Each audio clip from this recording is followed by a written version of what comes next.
7, né? Tá gravando? Gravando aqui. Depois que eu fizer, você dá 5 segundos. Sim. Tá?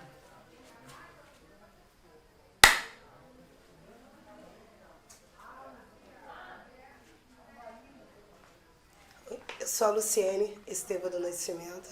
Eu sou moradora aqui, fui nascida e criada aqui no Quilombo São José da Serra.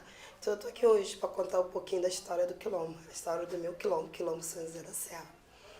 Assim, a história do Quilombo São José da Serra é uma história hoje muito conhecida e muito contada, muita gente conhece a nossa história, mas tem sempre um pouquinho, alguém tem sempre uma novidade, um fato novo para estar falando, né? E assim, meu quilombo ele é um quilombo diferenciado, né? Geralmente a gente ouve as histórias dos inícios dos quilombos, pessoas que fugiram, foram buscar abrigo em um outro quilombo. Já o nosso não, aquelas pessoas que vieram da África mesmo, vieram para cá e moraram aqui, ficaram aqui e deram continuidade, né?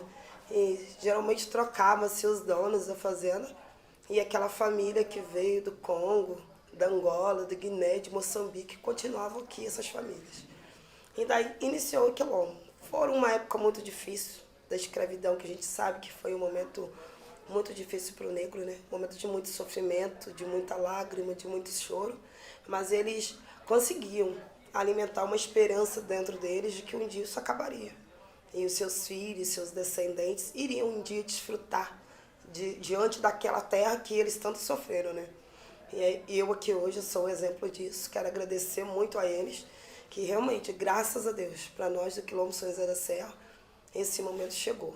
Passou-se muitos tempos, muitos dias, muitos anos, e realmente, quando foi dia 30 de abril de 2015, aí ganhou uma titulação da terra. Só que não foi simplesmente um presente, né? Alguém chegou aqui, olhou pra gente e falou, não, vocês merecem essa terra. Foi através de muita luta.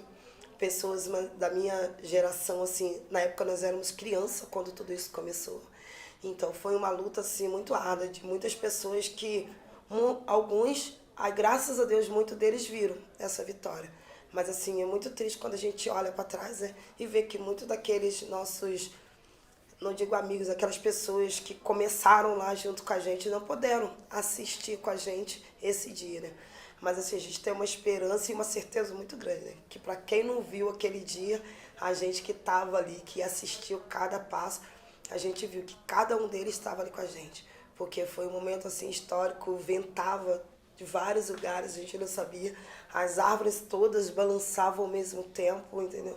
E a gente vendo ali a aflição do fazendeiro saindo dali e os negros chegando no lugar lá, a gente chegando com o nosso tambor, cantando ali. Então a gente teve certeza que aquele momento ali, no momento que nós tocamos os tambores, todos eles estavam ali presentes junto com a gente, sim. E viveram aquele momento com a gente. E assim, a gente teve uma pessoa assim que a gente não tem nem o que falar sobre ele. Só temos mesmo de agradecer, né? Toninho Carecão, né? Que foi o que realmente desde o começo abraçou essa luta, andou muitas vezes sozinho, assim, até no momentos que às vezes até a gente mesmo, pela luta, pelo dia a dia, pelo nosso cotidiano, acreditou, esse momento não vai chegar. Mas hora nenhuma ele acreditou nisso. Então ele buscou forças, ele conseguia ter uma força dentro dele, que graças a Deus realmente trouxe esse presente e conquistou esse presente para nós. E assim, falar do Quilombo, a gente tem muitas histórias, né? Pessoas que a gente viu assim, já nascemos com eles aqui, né? Igual tia Mané Seabra, mãe Zeferina, tia Tereza, dona Santa, dona Tereza Peão, e assim, a tia Loura, e cada um, tia Júlia, a minha avó, Martinha, que pouco falava, que eu vejo hoje meu pai, o retrato dela, né, que pouco fala, né? Se perguntarem para mim assim, o que você lembra da sua avó falando com você? Muito pouco, quase nada, entendeu? A gente ficava muito com ela dava comida na hora certa, dava o banho na hora certa, mas aquelas pessoas que pouco conversavam, igual meu pai mesmo, eu vejo isso hoje nele. E minha avó Dominga, meu avô Domingo, e essas pessoas que passaram por aqui. E tia Tereza, assim, é uma que a gente tem muitas histórias com a tia Tereza, né? Que foi uma das mais velhas que a gente convivia muito. E a gente achava até interessante que se a gente queria ir no baile, quem levava a tia Tereza. Se a gente ia numa missa fora do Quilombo de Santa Isabel, quem levava a tia Tereza. Então a gente tinha muitas histórias com ela. Ela sempre conversando muito, era uma pessoa super animada. e gostava sempre de estar ensinando alguma coisa. E a parte assim que eu lembro que a gente pedia muito ela, era quando precisava de algum remédio, a gente sempre ia nela, né? Eu mesma fui, quantas vezes eu fui nela. Ô tia Tereza, eu queria que a senhora fizesse um remédio para isso. E ela fazia. E uma coisa que ela fazia muito, que a gente amava da tia Tereza, era o macarrão com azeite, né? Oh, era divino isso. Então, e tia Tereza, quando ia trabalhar com a gente, né, nas lavouras aí junto, a gente, cada dia, e eram vários sobrinhos que ela tinha, era eu, Lília, Gabriela, aí Luzia, Gilmara, Luciano, Wesley, cada dia um ganhava a sobrinha da marmita de tia Tereza. Cada dia ela deixava para um, entendeu? E o dia daquele era sagrado, né? Não, hoje eu vou dar pro fulano porque ontem eu dei para você. Tia Tereza, mas que dia que a senhora vai me dar de novo? Ué, tem fulano, tem Bertano. E não tinha um que nunca olhou para ela e falou, eu não vou comer. A gente pegava com o maior carinho e comia aquilo com o maior carinho. E assim, e eu vi que o tempo passou, mas esse era dela, esse tá ofertando alguma coisa. Ela vinha de Santa Isabel, então ela trazia uma sacolinha de pão. Então ela passava na tia Tetê, ela deixava o pão das crianças lá, ela gritava ali em casa, ela deixava, ela ia na tia Carmen, ela deixava, ela passava na tia Santinha, ela deixava. Então hoje eu penso, quantos pães ela chegava em casa? Às vezes acho que nenhum, né? Porque era sempre muita criança, mas ela nunca deixava de ofertar, de dar aquela atenção para a criança, né? Porque hoje mesmo eu ainda olho muito para a criança, a gente busca sempre estar conversando muito com eles, né? Porque dar atenção para a criança é difícil, né? Porque dependendo do momento, o cotidiano, o dia a dia, mas ela conseguia fazer isso com o maior carinho. E assim, a gente lembra dela com muito carinho mesmo. Mãe Zeferina, assim, para nós, não tem um aqui no Quilombo que não chamava ela de outro nome, né? Mãe Zeferina, né? Ela tinha os filhos dela, mas qualquer um que chegava, qualquer um que convivia, chamava ela com esse nome. E é a parte que eu admiro, assim, que eu acho que era uma palavra até... A gente tinha aquela confiança, né? Porque mãe é tudo, né? E o que eu gostava, porque eu nunca vi ninguém aqui olhar e dizer, ela nunca falou, você não é meu filho, não. Ela falava, meu filho, vem cá. Eu, assim, se você perguntar pra mim, assim, quantas vezes ela chamou meu nome, convivi com ela 21 anos, nenhuma. Não lembro dela me chamando pelo nome. Ou minha filha, vem cá, minha nega, vem cá. Mas pelo nome nunca. Então, realmente, ela sempre adotou mesmo o estudo como filho. E eu, assim, tenho um orgulho muito grande, né? Porque eu tenho mais quatro irmãos, comigo 5. Mas, assim, eu e minha irmã, na época, quando minha mãe estava pronta para ter a gente, ela não chegou a ir para o hospital. Então, quem fez o parto, quem trouxe a gente ao mundo foi a mãe Zeferina, né? E assim, eu falo assim que eu acho que ainda dei bastante trabalho para ela, que não parou ali, né? Que depois eles sempre me contavam que eu era muito doente, coisa e tal. E ela pegou mesmo com Cosme e Damião, entendeu? E ela ficou ali, aquelas promessas, ela pagava aquela promessa por mim todo ano, entendeu? E quando eu cheguei a 21 anos, aí ela teve até uma festa, né? Que daí ela falou, agora a minha missão acabou, agora é com você, entendeu? Então teve uma festa no terreiro, eu lembro como se fosse hoje. Tive que fazer uma roupa rosa, um bolo rosa, e foi uma coisa assim. Foi um momento que eu vivi, mas assim, a gente vive várias emoções na vida, mas eu acho que igual naquele momento, aquele dia, eu nunca mais senti. Então, realmente ali, então assim, eu tenho muito a agradecer a ela, não só eu, porque ela ensinou isso para todas as mães. Porque quando a mãe engravida aqui, e até hoje, mesmo com ela não estando aqui, a primeira roupa que a gente coloca no filho, eu hoje tenho meu filho, a primeira roupa que eu coloquei no meu filho, a gente leva e oferta a Cosme da minha até hoje. Então aqui, que ela sempre falava, até 7 anos ele toma conta, não vai deixar nada de ruim acontecer com vocês. E a gente assim, mesmo que hoje sem ela ensinou isso pra gente e a gente leva isso com o maior carinho. Então aqui, acho que não tem uma criança que não pode se dizer que ela não olha por eles. Eu acho que desde esse gesto que ela ensinou para as mães aqui, e a gente mantém até hoje, então é uma coisa que mesmo que eles não conheçam ela, mas ela plantou uma coisa que hoje serve para cada um deles. E graças a Deus, o maior orgulho que a gente tem assim de saber, a gente nunca, graças a Deus mesmo, não tem história de uma mãe que ficou sem um filho aqui, né? Então, graças a Deus, todo mundo cresce com muita saúde. E a gente só tem a agradecer esse passo que ela ensinou pra gente, né? E isso veio do que? Da Umbanda, né? Porque é uma coisa que ela criou aqui, que ela, através dela, ela deixou pra gente, fundou com o maior carinho e a gente mantém. E uma coisa que a gente tava conversando aqui é sobre a natureza, né? E ela ensinou desde o começo que a gente tem que respeitar a natureza. Então aqui tem pedras que é de Xangô, então não tem o porquê a gente tirar aquela pedra dali. A gente tem que conviver com ela ali, respeitar ela ali. E tem uma árvore, tem várias árvores, várias ervas que a gente... Sim, sim. Ok.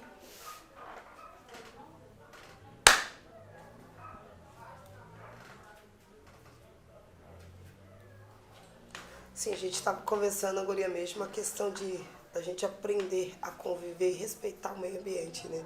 Que isso nós aprendemos aqui com a nossa cultura, que é a Umbanda também, né? Então a gente entende que as árvores têm seu dono, as pedras têm seu dono, o rio tem seu dono. E a gente aqui tenta respeitar todos eles. Que para muitos um pé de café é simplesmente um pé de café. Mas na nossa religião não, a gente respeita ele, né? Porque faz parte da nossa história, né? E assim, e uma coisa que eu vejo muito, os remédios, né? Que a gente, hoje é muito normal, às vezes, a gente, muitas das vezes, não todas as vezes, né? Que a gente não usa muito os nossos remédios tirados das nossas matas, né? E no passado isso era muito vivo, porque quantas mães, os filhos sentiam dor de barriga, sentiam alguma coisa, a primeira coisa que eles fariam era ir, geralmente na casa de mãe Zeferina com aquela criança, contar para ela o que estava acontecendo e ela tirar aquele tempo dela, parar, colher aquela criança nos braços. Às vezes ela mandava aquela mãe ir lá na cozinha, beber uma água, alguma coisa, ficava ali com aquela criança nos braços. E ali, através das orações que ela sabia, através de todo o amor e carinho, aquela confiança que ela buscava em Deus e conseguia passar aquilo para aquela mãe e aquela criança realmente. Aí a mãe falava, eu posso levar ele no hospital? Será que ele vai aguentar chegar lá? E aquela certeza de que ela dava, não, minha filha, pode ir que vai dar tudo certo. E realmente, aí aquela mãe levava aquela criança, ou às vezes até mesmo ficava ali mesmo. E daí uns minutos você via aquela criança normal no colo. E não é história de mãe Zeferina, né? Porque essa é a história da minha mãe. E eu posso se dizer que eu vivi isso esse ano que passou em março. Porque no momento que estava começando mesmo a pandemia, o José Eduardo passou muito mal do dia para a noite aqui. Eu realmente, eu me arrumei rapidamente, peguei ele para levar para o médico. Mas eu não cheguei no médico. O primeiro lugar que eu fui, de casa de mãe Tetê. E realmente, ela, assim, me vi, que às vezes eu levava o meu irmão lá para isso, me via ali. E ela pegou o José Eduardo, levou ele lá na mesa do santo, rezando ali com ele. E ela falava assim para mim, não, isso vai passar, ele vai ficar bem. E realmente, e aquelas palavras dela naquele momento para mim foi tudo, porque eu não segui viagem, eu não consegui ir pro hospital, né? Que até porque o momento não pedia nem pra gente fazer isso, né? Então eu voltei com ele para casa e graças a Deus ele ficou bem. Então assim, às vezes as pessoas olham muito das vezes para uma pessoa, principalmente da nossa cor negra, né? Ele quietinho ali, às vezes as pessoas não imaginam o poço de sabedoria que é aquela pessoa, né? O que ele tem para te ensinar. Porque hoje é normal a gente ir lá na escola com livros, eu, graças a Deus, hoje estou cursando uma faculdade, mas eu acho que o ensinamento mesmo que vai, eu acredito que esse outro vai me ajudar muito, porque hoje em dia quem manda é o papel, né? Tem que estar escrito em algum lugar, né? Mas eu acho que o ensinamento mesmo que me ajuda, que me dá força, que é a minha base, é o meu alicerce, é o que essas pessoas passaram para mim, né? Porque o que você pergunta, é normal você chegar numa sala de aula e perguntar uma coisa pro professor e ele te responder. Que ele é o professor, ele estudou aquela. Mas agora hoje você olhar para uma pessoa, igual eu já fiz com o tio Manuel, se abre e tirar dúvidas com ele. E ele, sem saber escrever o nome, te explicar uma coisa, e você depois falar, meu Deus, de onde ele tirou essa sabedoria, isso para mim, assim, é tudo. E eu agradeço muito a Deus por ter convivido com essas pessoas, né? Por causa de que eles tinham um dom de ser professores e mestre mesmo, porque eles nunca mediram esforços, nem para fazer pela gente, nem para ensinar a gente, né? É igual hoje em dia, eu paro muito, eu converso. Às vezes eu saio de casa de manhã, eu falo assim com a minha mãe, eu vou trabalhar, porque o meu trabalho eu vou de casa em casa, sou agente de saúde, então eu vou muito na casa das pessoas, né? Mas aí eu aprendi que você tem que ter tempo para parar para ouvir. Às vezes eu fujo um pouco até do meu trabalho, né? Aprendi isso com o Tião, porque o Tião, pra gente, assim, aquele dia ele falou sério demais, o que eu não gostei, né? Porque o Tião era um moleque no meio da gente, né? Enquanto tinha o Tião mais velho do que a gente, coisa e tal, mas o Tião, o que você... ele estava sempre no meio das farras da gente, ele sempre estava brincando. mas ele nunca nos desrespeitou e sempre deixou claro o respeito, né? E a gente às vezes tinha aquela cisma de conversar com o mais velho, de brincar com o mais velho, e ele era uma pessoa que deixava claro que você podia brincar com ele, você podia falar o que fosse com ele. E assim, ele tinha muito tempo, né, pra todo mundo, né? Não tem uma pessoa que chegou pro Tchon, que foi conversar com ele, e ele dizia, hoje eu não tenho tempo, não.